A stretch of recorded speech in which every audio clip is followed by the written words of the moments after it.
आज हम एक ऐसी हीरोइन की बात करेंगे जिसने ऐसी डर्टी पिक्चर बनाई कि हर कोई कहने लगा था। छेड़ेंगे हम तुझको, लड़की तू है बड़ी बुम्बाट। उसने पहली बार लोगों को बताया कि फिल्में सिर्फ 3 वजह से चलती हैं। Entertainment, entertainment, entertainment. और लोगों ने भी मान लिया क्योंकि उसने कहा, और मैं एंटरटेनमेंट हूँ। एक ऐसी हीरोइन जिसने जब पर्दे पर गाया আমি যে তোমার শুধু যে তোমার तो लोगों ने उसे एक परफेक्ट हीरोइन मटेरियल मान लिया। वह हीरोइन जो खुले तौर पर शाहरुख खान से कह सकती है, सर आपके पास कितने अवार्ड होंगे? मैं अपने अवार्ड्स वगैरह नहीं गिनता यार, 155 है टू। उसमें से खरीदे कितने आपने? तो हम बात कर रहे हैं बॉलीवुड की सबसे बेबाक हीरोइन विद्या बालन की। कैसे उसने एक फिल्म में ऐसी बोल्डनेस परोसी कि लोगों ने उसे सबसे घटिया हीरोइन बता दिया और उस पर सैकड़ों केस दर्ज हो गए। क्यों उन्होंने एक साथ 3 मर्दों के साथ रिश्ता रखा? क्यों उसे एक साथ 12 फिल्मों से निकालकर बाहर कर दिया गया था? कैसे सिर्फ फिल्म में रोल पाने के लिए उसे कई लोगों ने इस्तेमाल करने की कोशिश की? कुछ लोगों का नाम उनके काम से होता है, मेरा बदनाम होकर हुआ। और कैसे एक समय पर उनकी इमेज इतनी बिगड़ गई थी कि उन्हें सिर्फ निचले स्तर के ही रोल मिलने लगे थे। जानेंगे और भी बहुत कुछ, तो चलिए शुरू करते हैं। विद्या बालन जन्म के साथ ही नया साल लेकर आई थी। 1 जनवरी 1978 को केरला के छोटे से गांव में जन्मी विद्या बचपन से ही एक सिंपल सी लड़की थी। उनके पिता का नाम था BR बालन और मां का नाम था सरस्वती बालन। मतलब विद्या पूरी तमिल और मलयालम परिवेश की लड़की थी जो 5 भाषाओं में बात कर सकती थी। अरे हाँ, यह भी तो एक भाषा है। विद्या पढ़ाई लिखाई में अच्छी थी, लेकिन बचपन से ही विद्या के अंदर एक्टिंग का कीड़ा दौड़ने लगा था, इसलिए वह लगातार ऑडिशन देने लगी। केवल 16 साल की उम्र में विद्या को टीवी सीरियल में काम मिल गया और वो हम 5 में नजर आई। चलो गई भैंस पानी में। इसके बाद उन्हें टीवी सीरियल के लिए ऑफर आने लगे, लेकिन वो टीवी पर काम नहीं करना चाहती थी। और दूसरी तरफ फिल्मों में कॉलेज की पढ़ाई देख देख कर उनका भी कॉलेज जाने का मन होने लगा था। खाओ माँ कसम। इसलिए पहले उन्होंने अपनी पढ़ाई पूरी करना जरूरी समझा और मास्टर्स की डिग्री पूरी की। वो अपने कॉलेज के ही दिनों में थी कि उन्हें साउथ के सुपरस्टार मोहनलाल के साथ फिल्म ऑफर हुई जिसका नाम था चक्रम, और उन्होंने इसी के साथ साथ और भी कई फिल्में एक साथ साइन कर लीं। लेकिन चक्रम का चक्र नहीं घुमा, पता नहीं, और यह फिल्म बीच में ही अचानक से बंद हो गई, जिसके लिए पूरी तरह से विद्या बालन को ही जिम्मेदार ठहराया गया। और लोगों ने कहा कि विद्या बालन लोगों के लिए फूटी किस्मत लेकर आई है, और विद्या को अपशकुन मानकर सभी फिल्मों से बाहर कर दिया गया। क्यों? अरे हमें नहीं पता यार। इसके बाद विद्या को जिस भी फिल्म में साइन किया जाता उनमें से या तो उन्हें निकालकर बाहर कर दिया जाता या फिर वह फिल्म ही बंद हो जाती, और इसी तरह एक के बाद एक लगभग 12 फिल्मों से उन्हें बाहर कर दिया गया और हर कोई उन्हें बदकिस्मत कहकर कोसने लगा। ये तो घटिया है ही, इसे अवार्ड देने वाले उससे भी ज्यादा घटिया है। विद्या को भी यह महसूस होने लगा था कि शायद वो सच में बुरी किस्मत वाली हैं और उन्हें हीरोइन बनने का सपना छोड़ देना चाहिए। लेकिन फिर उन्हें एक ऐसी फिल्म मिली जिसने उनकी किस्मत बदल दी। फिल्म का नाम था परिणीता। यूं बोले पिया बोले क्या ये बोले। लेकिन यह फिल्म भी उन्हें 40 स्क्रीन टेस्ट के बाद मिली थी। मतलब अब पता नहीं डायरेक्टर उनमें ऐसा क्या ढूंढ रहा था कि उसे 40 स्क्रीन टेस्ट में भी समझ में नहीं आया, जबकि विद्या बालन की एक्टिंग इतनी भी बुरी नहीं थी। यह फिल्म रिलीज हुई और विद्या बालन सबकी नजरों में आ गई। लोगों ने उन्हें नोटिस किया और उन्हें काम मिलने लगा। इसके बाद उन्होंने संजय दत्त के साथ एक ऐसी फिल्म में काम किया जिसने उन्हें रातों रात स्टार बना दिया। फिल्म का नाम था लगे रहो मुन्ना भाई। फिल्म में मुन्ना और सर्किट की जोड़ी ने कमाल कर दिया। और जब विद्या ने कहा गुड मॉर्निंग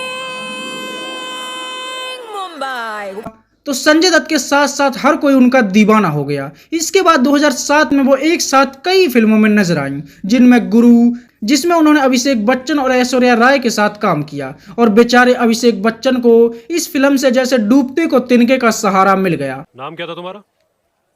था नहीं, है और रहेगा। सलामे इश्क, जो एक मल्टी स्टारर फिल्म थी। इसी साल विद्या बालन अक्षय कुमार के साथ एक ऐसी फिल्म में नजर आई जो एक कल्ट फिल्म बनी। विद्या की एक्टिंग ने भी लोगों का खूब दिल जीता, और जब भी कोई पति अपनी पत्नी को कहीं जाने से रोकता है तो उसे विद्या बालन का यह सीन जरूर याद आता है। तो तू मुझे यहाँ से कहीं बाहर नहीं जाने देगा। तेरे मुर्दे पे मुझे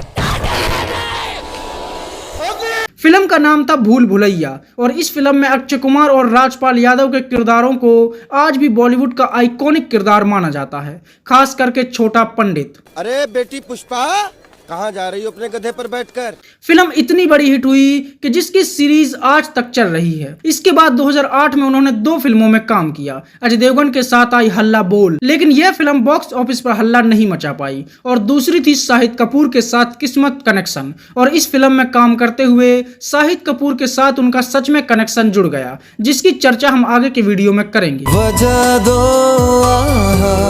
2009 में वो अमिताभ बच्चन की मां बन गई। फिल्म का नाम था पा।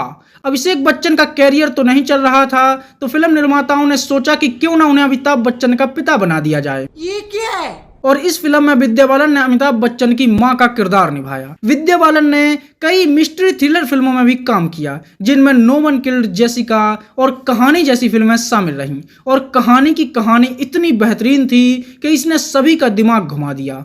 कहानी की कहानी लोगों को इतनी पसंद आई कि बची हुई कहानी दिखाने के लिए भी कहानी 2 आई। क्या बात है सर, क्या बात है सर, क्या बात, ये बात है। लेकिन अभी भी विद्या को जिस सफलता की तलाश थी वह उन्हें नहीं मिली थी। और इसके बाद 2011 में आई वह फिल्म जिसने विद्या को हर बेडरूम से लेकर बाथरूम तक पहुंचा दिया था। फिल्म का नाम था द डर्टी पिक्चर, और यह इतनी डर्टी थी कि लोगों की रातों की नींद उड़ गई। फिल्म का गाना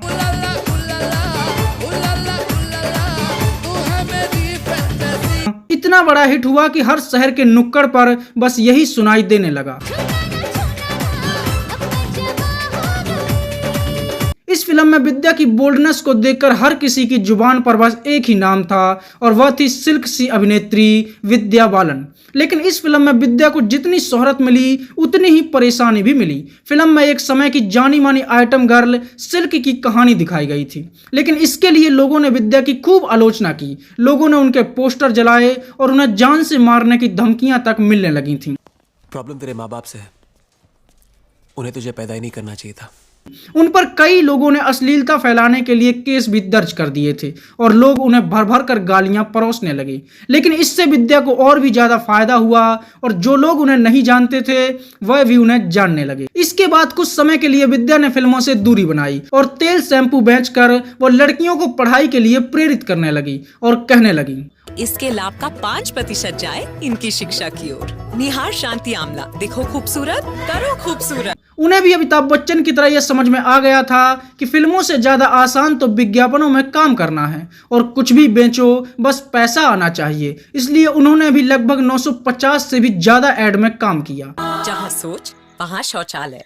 2015 में उन्होंने बॉलीवुड के चुम्बन देवता कहे जाने वाले इमरान हाशमी के साथ काम किया। फिल्म का नाम था हमारी अधूरी कहानी, और फिल्म के गानों में अरिजीत सिंह ने लोगों को इतना रुलाया कि बिना गर्लफ्रेंड वाले लड़के भी ये गाने लगे थे। रंग थे नूर था जब करीब तू था। 2017 में वो एक बार फिर अपने बोल्ड अवतार में दिखी, और अपना कोठा बचाने के लिए उन्होंने भारत सरकार से ही जंग छेड़ दी। और इससे पहले कि कोई हमें यहाँ से हटाए, हम उसके हाथ पैर और जिस्म का वो क्या कहते हैं, पार्टीशन कर देंगे। वो अलग बात है कि बॉलीवुड के अनुसार कोठे वाली कुछ ज्यादा ही बड़ी स्वतंत्रता सेनानी होती हैं, जैसे मानो देश की आजादी में सबसे बड़ा योगदान इन्हीं का रहा हो। फिल्म का नाम था बेगम जान, और इस फिल्म में उनकी एक्टिंग इतनी कमाल की रही कि हर कोई बस उन्हें देखता ही रह गया। महीना हमें गिनना आता है साहब, हर बार साला लाल करके जाता है। इसी साल आई फिल्म तुम्हारी सुल्लू भी एक घरेलू महिला की कहानी थी, जो एक बेहतरीन फिल्म रही। उनका काम भी बहुत अच्छा रहा। बन जा तू मेरी रानी, तेनू महल दवा दूंगा। उनका काम भी बहुत अच्छा रहा, लेकिन यह सुल्लू सबकी प्यारी नहीं बन सकी, और इसे पब्लिक का उतना प्यार नहीं मिला। 2019 में उन्होंने 4 फिल्मों में काम किया, जिनमें से 3 साउथ की थीं, और एक में मिशन मंगल के नाम पर वह अक्षय कुमार के साथ इसरो के वैज्ञानिकों का मजाक बनाते हुए दिखीं, जिनके अनुसार भारत के वैज्ञानिकों को रॉकेट लॉन्च करने की प्रेरणा यहाँ से मिलती है। तेल जब पूरी के लिए गर्म है तो उसको और गर्म नहीं करते, ऑफ करके गैस बचा के पूरियां तलते रहते हैं। इस होम साइंस की टेक्निक से हम लोग मार्स जाना चाहते हैं। भाई वाह।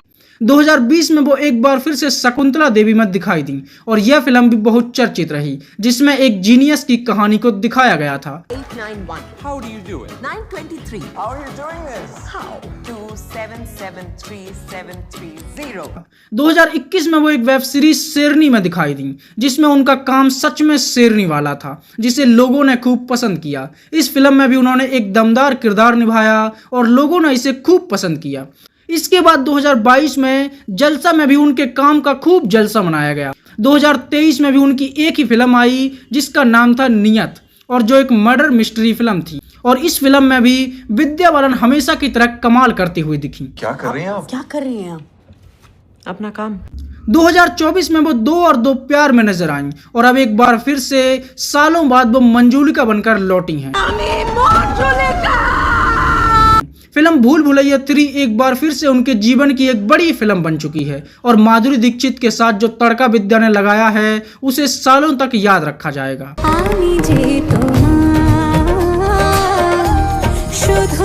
अब हम बात करते हैं विद्या बालन की पर्सनल लाइफ की। फिल्म किस्मत कनेक्शन में काम करने के दौरान उनकी शाहिद कपूर के साथ नजदीकियां बढ़ गई थीं। कैसे बताएं तुम्हें और किस तरह ये, और दोनों एक दूसरे को पसंद करने लगे और किस्मत कनेक्शन के दौरान ही उनका कनेक्शन जुड़ गया। लेकिन विद्या बालन को इस रिश्ते में मैच्योरिटी नहीं दिखी। उन्हें लगा कि ना तो यह रिश्ता मैच्योर है और ना ही शाहिद कपूर, इसलिए उन्होंने शाहिद कपूर से दूरी बना ली। विद्या बालन एक ऐसी हीरोइन रही जिसका एक ही समय पर 3 लोगों पर दिल आ गया था, मतलब उसे एक साथ 3 मर्द पसंद थे और वो कंफ्यूज थी कि ज्यादा अच्छा कौन है, क्योंकि उसे तीनों चाहिए थे। विद्या बालन किसी से प्यार करती थी, लेकिन उसने विद्या का ऐसा काटा कि उन्हें प्यार के नाम से ही नफरत हो गई। हमारी अधूरी कहानी। और उन्होंने कभी भी किसी भी लड़के के प्यार में ना पड़ने की कसम खा ली। वो अलग बात है कि थोड़े ही समय बाद वो सिद्धार्थ राय कपूर के प्यार में पड़ गईं, क्योंकि वो लड़का तो था नहीं, वह तो एक आदमी था, और वह भी ऐसा आदमी जो पहले ही 2 पत्नियों के मजे लेकर उन्हें पुरानी कर चुका था, यानी कि उसका 2 बार तलाक हो चुका था और वह तीसरी की तलाश कर रहा था। परंपरा, प्रतिष्ठा, अनुशासन। और उसे तीसरी मिली विद्या बालन। दोनों की मुलाकात हुई और बिना देर करते हुए 2012 में विद्या बालन ने उनसे शादी कर ली। इस तरह विद्या बालन भी बॉलीवुड के कपूर समाज का हिस्सा बन गईं और दोनों ने एक और बड़ा फैसला लिया कि हमेशा हम लवर ही रहेंगे, कभी पति पत्नी नहीं बनेंगे और घर की जिम्मेदारियों में भी नहीं फंसेंगे। और इसका एक ही तरीका था कि बच्चे पैदा ना किए जाएं। बात तो सही है। इसलिए दोनों ने कभी भी माँ बाप ना बनने की और बच्चे पैदा ना करने की कसम खा ली। विद्या बालन अपनी शादी से बहुत खुश हैं और बिना बच्चों के अपनी जिंदगी को हमेशा एंजॉय करते रहना चाहती हैं, क्योंकि उनका मानना है कि जब अमेजिंग हो सकती हूँ तो नॉर्मल क्यों बनूं? तो यह थी द डर्टी पिक्चर की सिल्क और भूल भुलैया की असली मंजूलिका विद्या बालन की कहानी।